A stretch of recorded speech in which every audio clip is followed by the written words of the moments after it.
once again to CCW TV, the Comic Culture Warrior video channel. I am Elliot Serrano, and this is Jose Melendez, coming to you from my home for once. There have been occasions when Jose and I have had to record episodes from home, and because we were unable to record at Dreamland Comics this week, we are back at the Nerd Cave, as I like to call it. But the Nerd Cave is kind of crowded with a lot of junk that I need to move out. We're going to have the mother of all garage sales going on. So we're actually in my my living room, my dining room, and right now, if you see behind me here, we have an impressive collection. I have a signed Alex Ross Justice League plate, as well as a Franklin Mint Millennium Falcon. So, you know, I got lots of nerd crap. But anyway, none of it impresses Jose. Jose, you have I've seen your nerd collection, dude. You've got like a ton of stuff too. Yeah. I mean, you got a lot. I mean, a really impressive collection of action figures and other things. So, yeah, I know. Yeah, you know. But anyway, we're here today because, you know, again, we're unable to record at Dreamland. Oh, that's not really true. He was unable to record at Dreamland yesterday when we were supposed to be doing, so I had to drive an hour out to his house just so I could tape these. The sacrifices that Jose makes so that we can bring these episodes to you. Couple things that we wanted to acknowledge. I know that for the past few episodes, some of you might have noticed that the video quality has been different. The video quality... By different means like suckier. Like it's been, yeah, it hasn't been the greatest. We've been, I had to get a new camera to record the show with, and I'm still working out some technical issues with it. Because, you know, he can't do that on his own time, because, you know... No. At all. This is my own time. I mean, I'm kind of doing... Yeah, but like, we do these things like in between like 1 or 2 weeks at a time. It's like you can't take like 10 minutes out of your... Trust me, figure out the camera. I've been trying to figure it out, trust me. And it's just been kind of one of those things that's been really annoying. But anyway. Tell me about it. So, yeah, so I apologize. If anything though, what's been good is that it's been easier to edit these episodes and upload them. But that's because the quality just hasn't been as good. And it's not in HD anymore right now. So yeah. I just might have to invest in yet another camera if we want to keep this in HD. Why did you buy this one without knowing what... I thought, well, this is so, I don't want to get into the whole technical details, but this was supposed to be a really good camera. So, anyway. It didn't turn out that way. No. But anywho, so a couple things that happened over the last series of segments. We had some reviews that were interrupted by the Iron Man 2 review, and then jumped back into the review. So by the time you see this, you will have seen Jose's last rants about Dynamite and my talk about self-promotion. So if you're wondering why things got a little wonky as far as the sequencing of the episodes, we were just trying to make things a little more timely. But as always, if you want to get the most timely conversation about comics, you do want to visit the CCW TV blog, which we include links to every week here on the YouTube channel. Okay, so let's jump into some reviews, because I know there's been a lot of stuff that's come out over the past couple of weeks that people have been asking for us to talk about. I know we've had a couple books reviewed on the blog, either reviews that were done by Jose or by Iron Muskrat, Variant Girl, and others. I haven't done any reviews for a while, actually. Yeah, well, you didn't do a capsule review, did you? No. No? But, no, I've had writer's block for like the last 3 or 4 weeks. Well, with some of the stuff that's been coming out, though, I can see why why you'd have a hard time, because it's really kind of difficult to come up with new ways of saying meh. Yeah. You know? That's actually pretty true. So let's get the meh out of the way. We actually have a couple things that we really like, but let's clear our palates. You know, let's get the crap out of the way first. And let's talk about these really quick. Avengers finale and Siege number 4. Now, a lot of you guys were asking me on my Facebook page and on Google what Did I read Siege #4? Because everyone knew that I kind of was like giving up on the series. I wasn't really buying it. So, you know, I thought, what the hell? I'll read it. You know, if everyone remembers the chronology of our review about this book, it really, the Siege #1 was actually better than we expected. Were it not, again, for the fact that the first 6 pages of the book were read in every other Marvel book that came out the month before. Then issue #2, again, better than expected, especially with that great cliffhanger at the end, with Norman Osborn seeing Captain America's shield flying right at his face.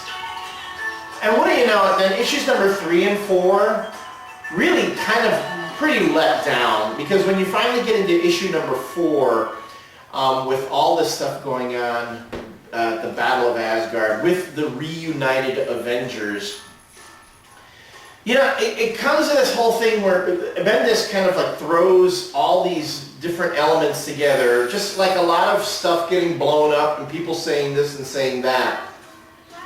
And with this issue here, unless you had really been reading, again, the Avengers books and following actually what's been going on with the Hood and his quest for power, you know, regaining his power after losing his power from Dormammu, you might have been a little bit confuddled by what happened in this issue. And the book itself even kind of like blows its wad right in the middle of the book. Like by the time you get to the middle, all of a sudden all the battles are over. And everything following that is very anticlimactic. Now, I think the biggest issue I would have with this book outside of the pacing of the story is, like we knew, the book was delayed. A month, It was at least. delayed by a month. Which held up all the other tie-ins. That's why last week, like, 5 Siege books came out. Like New Avengers finale, Dark Avengers, Avengers Initiative, and like this, and then Siege, Embedded. It's like all that shit was just piling up. And Marvel needed to get them all out in 1 week so they can catch up with this Heroic Age stuff already that's already going on. Yeah, Heroic Age is already taken off and is doing things. I mean, they let the cat out of the bag that, and I called it. Didn't I say it? What? Didn't I say that Steve Rogers was going to end up being the new director of S.H.I.E.L.D.? No, I think I said that, and you agreed with me. But that's fine. I want to check the tape. Somebody go back and check the tape. But you know, it was a very obvious ending, if you ask me. And okay, again, spoilers here. If you haven't read the book, you can stop now. And I'm pretty sure you all have read this. This review is kind of delayed. I'm sorry, Loki dying. It's for what good reason? Like, he's the one that fucking started all this bullshit, and all of a sudden he's just like, oh, he didn't foresee the Sentry destroying Asgard, and now he's all like crying about it, like, oh my god, I'm so sorry for everything. I have to redeem myself, and so he uses the stones that he gave to the Hood, which the Hood used to power himself. He takes them back from him so he can make all the Marvel superheroes into Super Saiyans from Dragon Ball Z and give them the boost all the power levels so they can have so they can fight the Sentry. The Sentry.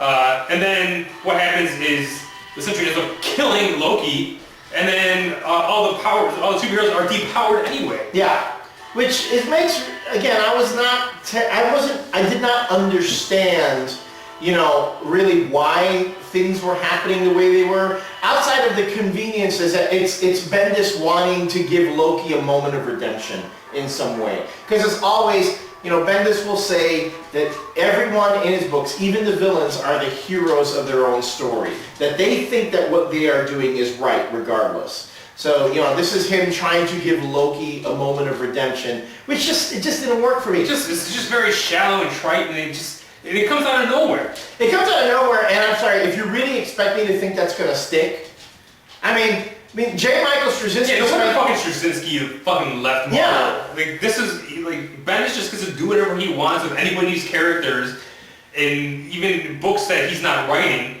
and everyone just has to, like, fall in line. And on top of that, I mean, because he spent so much time bringing these characters back and bringing them back in a way that made them really... and then all that just erased within 4 months. Yeah, because Asgard's gone, Asgard is destroyed, it's no longer over Broxton, Oklahoma, there's all this stuff going on. So there's all the status quo that J. Michael Straczynski spent all this time, you know, establishing, getting Thor established in Asgard over Broxton, Missouri, all wiped away, all undone, and I can see why he didn't want to do the book leading up to this event. So, especially if he knew that's what they were going to do with the story.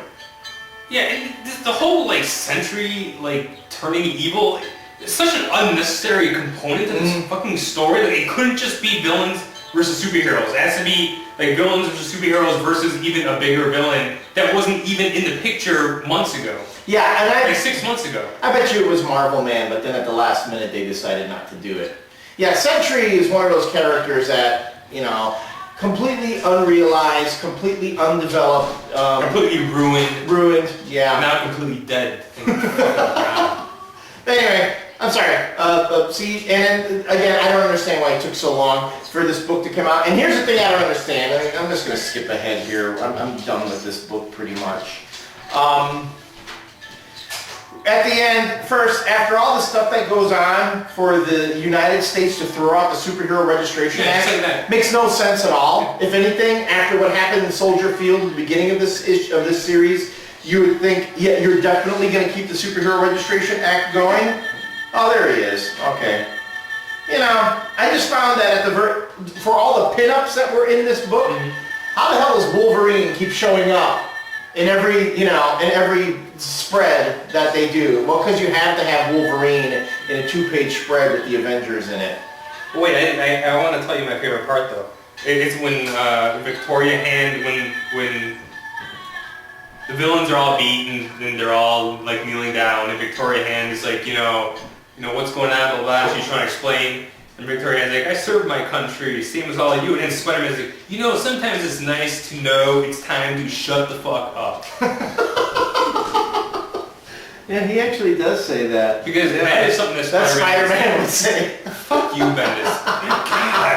But why would he? Like, why would he have Peter Parker say that? I know. Let's real quick. Let's finish. Let's blow this off real quick. Then you get into New Avengers finale, where it's the end of the New Avengers series. Just in time for the New Avengers series. And this is with Brian Hitch. The worst Brian Hitch art I've ever seen. Some of the worst Brian Hitch art I've ever seen. You know what? He is just, I think now just coasting on his name, just phoning it in and doing it for a paycheck, and then he's selling these babies up. Well, remember that whole thing? I know Locus Mortis talked about that. How Hitch was taking the artwork and he was like expanding things. Captain America Reborn. Captain America Reborn. He was just expanding things so he could have these pages for sale. And yeah, there are a lot of splash pages. Almost splash pages. A lot of splash pages. So you know this book feels really, really padded out. But the best part is at the end where there's like, let's see, how many were there?